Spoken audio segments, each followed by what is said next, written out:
Students, last video में आपने देखा था कि लाइफ प्रोसेस के बारे में मैंने आपको बताया था, introduction of life process. And introduction के साथ साथ मैंने आपको बताया था कि टाइप्स ऑफ न्यूट्रिशन। तो व्हाट इज लाइफ प्रोसेस, एक बार फिर मैं रिपीट करता हूँ। Life process is all the process which are going on to sustain the life. Life को मेंटेन करने के लिए जितनी भी प्रोसेस की जरूरत होती है उसको हम कहते हैं लाइफ प्रोसेस। बेसिकली आपके कोर्स में कि क्लास 10th में हम लोगों को 4 प्रोसेस पढ़नी है। Number 1 nutrition, number 2 respiration, number 3 transportation and number 4 excretion. अभी तक हम लोग ने जो देखा इंट्रोडक्शन पार्ट, उसके बाद देखा हमने टाइप ऑफ न्यूट्रिशन, जिसमें मैंने आपको बताया था autotrophic nutrition and heterotrophic nutrition. Autotrophic nutrition और हेटरोट्रोपिक न्यूट्रिशन। हेटरोट्रोपिक न्यूट्रिशन वो होता है जिसमें प्लांट्स अपना भोजन स्वयं बना लेते हैं। ऐसे ऑर्गेनिज्म जो अपना भोजन स्वयं बना लेते हैं उनको कहते हैं हम ऑटोट्रोपिक न्यूट्रिशन। हेटरोट्रोपिक न्यूट्रिशन वो न्यूट्रिशन होता है जो अपना भोजन स्वयं नहीं बना पाते, बल्कि अपने भोजन के लिए दूसरों पर डिपेंड रहते हैं।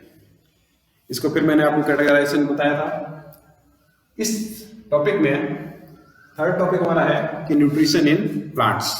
प्लांट्स जो है अपना न्यूट्रिशन कैसे लेते हैं। न्यूट्रिशन मीन्स लाइफ को सस्टेन करने के लिए, एनर्जी के लिए जो भोजन की जरूरत होती है उसको बोलते हैं न्यूट्रिशन। प्लांट्स कैसे लेते हैं, और नेक्स्ट वीडियो में हम लोग देखेंगे कि एनिमल्स कैसे अपना न्यूट्रिशन लेते हैं। न्यूट्रिशन की जरूरत क्यों है? न्यूट्रिशन की जरूरत है सिर्फ इसलिए कि बिना कोई भी बॉडी में एक्टिविटी के लिए हमको क्या चाहिए? एनर्जी। और वो एनर्जी कहाँ से आएगी? फूड सोर्सेज से, जिसको हम बोल रहे हैं न्यूट्रिशन। प्लांट्स के केस में क्या होता है? फोटोसिंथेसिस। फोटो मीन्स होता है, photo means light. Photo means light. तो प्लांट्स फोटोसिंथेसिस को हम लोग कैसे डिफाइन करेंगे? The process of which green parts of plants prepare their own food in the presence of sunlight with the help of chlorophyll. इस reaction को हम देखेंगे कि plants CO2 plus H2 in presence of sunlight, chlorophyll, they make their own food, glucose. देखिए CO2 plus H2 in presence of sunlight and chlorophyll, they make glucose. That is the food plus water plus oxygen which is going on. तो इस process में, photosynthesis की process में हम लोग देखते हैं कि प्लांट CO2 और H2 की हेल्प से फूड बनाते हैं और ऑक्सीजन की गैस जो है निकालते हैं।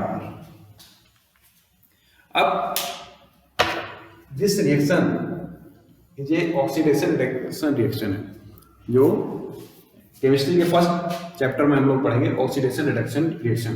कि ऑक्सीडेशन, यहाँ पर देखिए वाटर का ऑक्सीडेशन हो रहा है और CO2 रिड्यूस हो रही है। अदर वर्ड्स में हम लोग कह सकते हैं कि ये जो इनऑर्गेनिक मटेरियल है, ये जो इनऑर्गेनिक मटेरियल है, inorganic material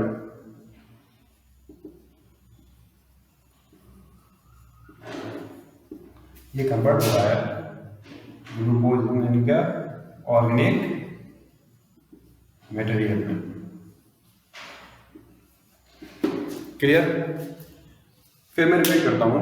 photosynthesis is defined as the process of by this green part of the plant synthesize their own food from CO2 and H2 in presence of sunlight with the help of chlorophyll to make their own food. अब हम लोग देखेंगे इस photosynthesis की ये जो simple reaction आप लोगों को दिखाई दे रही है, ये 3 स्टेप में रिएक्शन होती है। First, absorption of light energy. इस डायग्राम को आप लोग देखिए। इस डायग्राम में ये मैंने लीफ ली हुई है किसी भी पार्ट प्लांट की। इस लीफ में आप देखेंगे ये रूट्स हैं, रूट से वाटर जा रहा है लीफ में, और ये सन है। सन से लाइट आ रही है।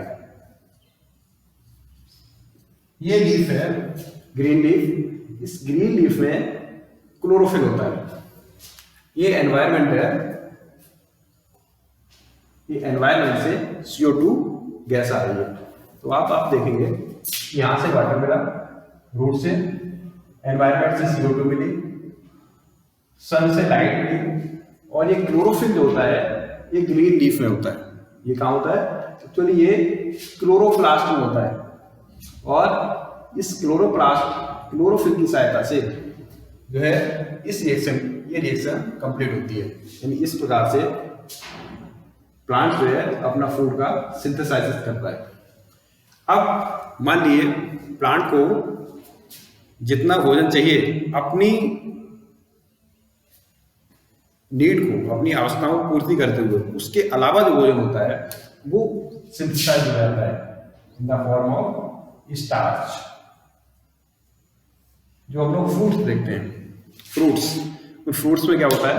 ये फ्रूट में स्टार्च के रूप में भोजन इकट्ठा हो जाता है, जिसको हम लोग खाते हैं। तो फर्स्ट स्टेप हुआ absorption of light energy.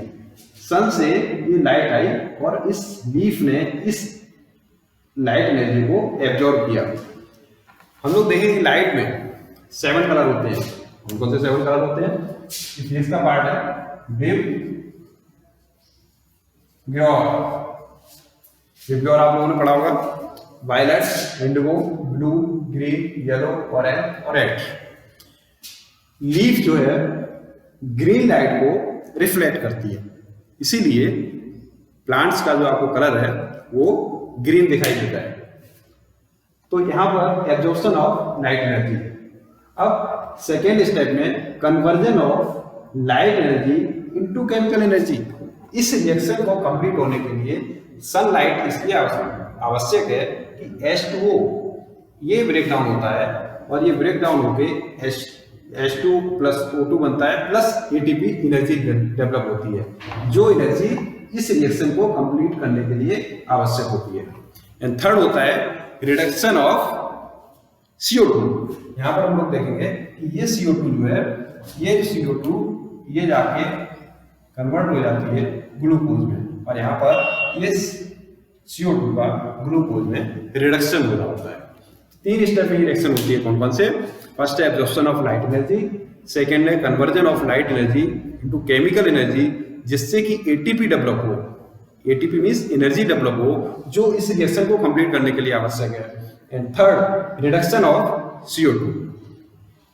Next होता है ये रिएक्शन जो होती है, मैंने आपको बताया एक क्लोरोप्लास्ट में होता है। और एक नेक्स्ट स्टेप, इंपॉर्टेंट स्टेप होता है ग्रीन लीफ को जब आप देखेंगे, अगर आप पत्ती को इस तरह से देखेंगे तो यहाँ पर इसकी सरफेस पर स्मॉल पोर्स होते हैं। इस स्मॉल पोर्स को हम लोग नेक आई से नहीं देख सकते, अपनी आंख से नहीं देख सकते। इसको देखने के लिए हमको माइक्रोस्कोप की जरूरत पड़ती है। तो वहां पर हम देखेंगे इन स्मॉल पोर्स को हम क्या बोलते हैं? स्टोमेटा। सिंगुलर होता है स्टोमा, सिंगुलर होता है स्टोमा, और प्लूरल होता है स्टोमेटा। इन स्टोमेटा का आप रोल देखिए, ये होता है सिंगुलर और ये होता है प्लूरल। अब इसका रोल देखिए आप लोग, इस स्टोमेटा के अंदर होती हैं, देखिए यहाँ पर ये होते हैं गार्ड सेल्स। इनका काम होता है कि जो CO2 यहाँ से एंटर कर रही है, ठीक, और O2 ऐसे बाहर निकल रही है, गैस का इंटरचेंज। अब मान लिया वाटर गया, अब देखिए ये स्टोमेटा खुलते और बंद कैसे होते हैं। यहाँ पर मैंने आपको दिखाया है, डायग्राम दिख रहा होगा आपको। तो इसके अंदर होती है गार्ड सेल्स। जैसे ही पानी अंदर गया, ये गार्ड सेल्स जो होती हैं लीफ के अंदर, ये फूल जाती हैं, और जैसे ये फूलती हैं स्टोमेटा जो पोर होता है ये खुल जाता है। अब मान लीजिए पानी नहीं है वहां पर, तो उस वक्त ये गार्ड सेल्स जो है श्रिंक हो जाती हैं और स्टोमेटल पोर जो होते हैं क्लोज हो जाते हैं। तो ये रहा आपका रोल स्टोमेटा का। अब आता है रिक्वायरमेंट फॉर फोटोसिंथेसिस। जैसे मैंने अभी आपको बताया, यहाँ पर आपको 4 चीजें चाहिए। CO2 चाहिए आपको, H2O चाहिए आपको, सनलाइट चाहिए आपको, और क्लोरोफिल चाहिए आपको। CO2 गैस जो है हमारे एनवायरनमेंट में लगभग 0.03% होती है। तो प्लांट को आसानी से CO2 मिल जाती है फॉर फोटोसिंथेसिस। H2O का काम भी होता है, ये H2O वाटर का मॉलिक्यूल स्प्लिट करता है और स्प्लिट करके जब इस पर लाइट पड़ती है फोटोलाइसिस होती है और ये एटीपी एनर्जी जनरेट करता है। थर्ड पार्ट मैंने आपको बताया कि क्लोरोफिल का रोल है यहाँ पर टू एब्जॉर्ब द सनलाइट, और सनलाइट मैंने आपको बताया ये फिर photolysis of water which produces electrons and they play important role in production of ATP.